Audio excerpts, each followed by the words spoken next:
Bem, meus amados, meu nome é José Roberto, sou obreiro da Igreja Internacional da Graça de Deus. Eu venho trazer uma mensagem aqui que Deus tem tocado no meu coração a respeito de Jesus, né? A respeito qual é o objetivo de Jesus nas nossas vidas, né? E para que ele veio, né, meus amados, né? Muitas pessoas creem no Jesus morto na parede, né, no crucifixo. Não, nosso Jesus está vivo e ele reina em nosso favor, graças a ele, no nome dele, no nome de Jesus. Tá lá em Colossenses, né, capítulo 1, versículo 15, o qual a imagem do Deus invisível, o primogênito de toda a criação.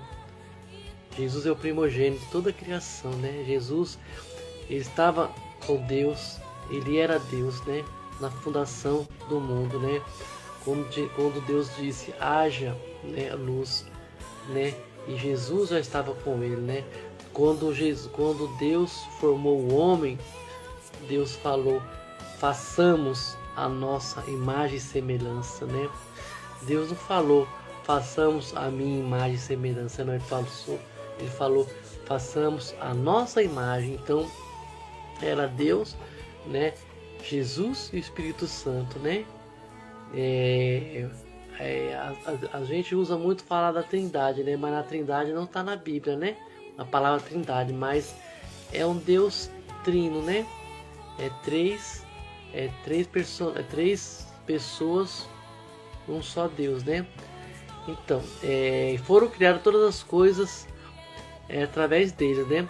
Aqui, ó, no qual a imagem do Deus invisível, primogênito de toda a criação, porque nele foram criadas todas as coisas que há no céu, na terra, visíveis e invisíveis, seja tronos, seja denominações, seja principados, sejam potestades, tudo foi criado para ele, né, meus amados? Tudo é por ele, é para ele, né?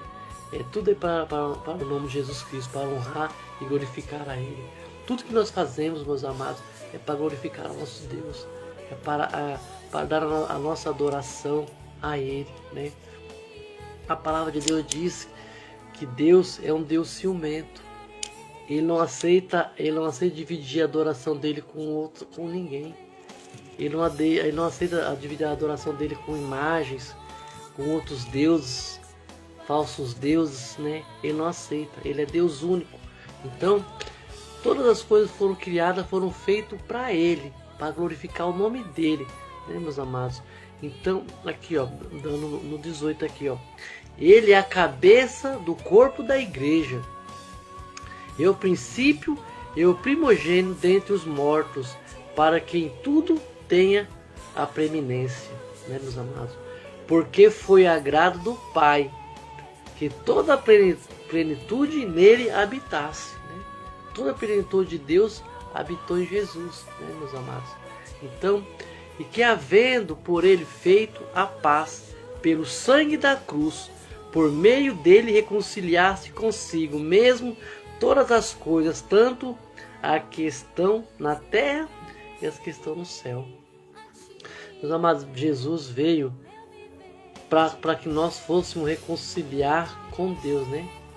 Porque quando Adão e Eva pecou lá no começo, pelo pecado da desobediência, né?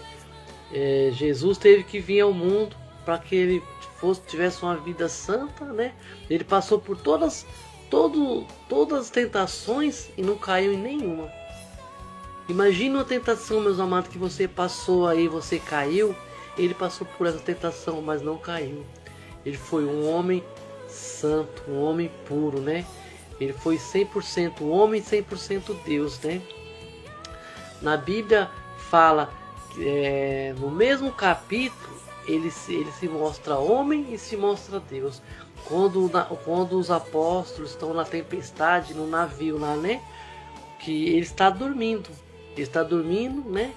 Ele está descansando. Ali era Jesus, o homem. Aí quando os apóstolos estavam desesperados, foram chamar ele, mestre, venha nos salvar. Ele acordou né? E foi e falou para o mar, cala-te, e o mar calou. Aí os apóstolos assim, que homem é esse, que poder é esse, que até o mar respeita ele, né? Então ali ele estava usando o poder de Deus, né? Então ele teve que ter essa natureza, né, meus amados? É a natureza divina e a natureza humana, porque tinha que vir uma pessoa para morrer, uma pessoa pura, uma pessoa santa, né, meus amados? Que nenhum lá no livro do Apocalipse, né? João, quando ele foi arrebatado em espírito, né? Se acham lá os selos, né? E não acha ninguém digno de abrir, né? E João começa a chorar, porque ele não parece ninguém digno de abrir o selo, né? Aí o anjo fala, não, tem um, o Cordeiro, o único que é digno de abrir o selo, né, meus amados? Então Jesus foi o único digno de abrir o selo, né, meus amados? Então ele veio ao mundo, meus amados, por você, por mim, por toda a religião, por todos, né? Jesus não veio só por um pouquinho de gente, não, né? Em muitas igrejas, muitas pessoas falam, a minha igreja que salva, tá? A minha igreja... Não, Jesus, ele não deixou placa de igreja. Jesus, ele veio por todos. Ele veio por todos. Basta que a gente reconhecemos eles como Senhor e Salvador, né? Basta que a gente reconhece o poder dele na cruz, que ele morreu para que nós fôssemos salvos, para que nós possamos herdar a vida eterna, meus amados. O inferno existe. O inferno existe. E não queira passar a tua eternidade lá não, meus amados. Não pague para ver não, né? O missionário R.R. Soares, uma vez eu ouvi uma pregação dele que ele fala, eu sempre gosto de repetir essa mensagem. Ele fala que, uma coisa muito certa, ele fala que se você não acredita no Evangelho, se o Evangelho é mentira, se tudo que está escrito aqui é mentira, então não tem importância nenhuma. Se você morrer, não sei se apaga ou se não existe mais, né? Mas se for verdade, e se for verdade, tem toda a importância, meus amados. Então, não vamos pagar para ver não, meus amados. Eu não vou pagar para ver se a Bíblia fala a verdade ou mentira, né? Não, eu creio que aqui fala que é verdade, né, meus amados? O inferno existe, né? Tem a parábola do Lázaro e do rico, né? E é uma parábola verdadeira que Deus, Jesus, ele dá o nome das pessoas, né? Geralmente a parábola ele não dá nome, mas quando porque isso aconteceu mesmo, né? O rico foi pro inferno, não porque era rico, não é porque era rico, porque o dinheiro não manda ninguém pro inferno, não, né? O que manda pro inferno é o amor ao dinheiro, né? Isso sim. E o Lázaro era o pobre, o mendigo, né? Que sofreu dificuldade, né? E ele creu em Jesus Cristo, tá, meus amados? E ele foi pro céu e o rico foi pro inferno e sofreu lá, né? Então, meus amados, o inferno existe. Não queira ir para lá, não pague para ver, não pague para ver, não pague para falar assim, não, no último minuto eu me arrependo, no último minuto eu peço perdão para Deus, não, vai que não dá tempo. E aí, como é que fica? Tá bom, meus amados? Fico com essa palavra no nome de Jesus Cristo, amém.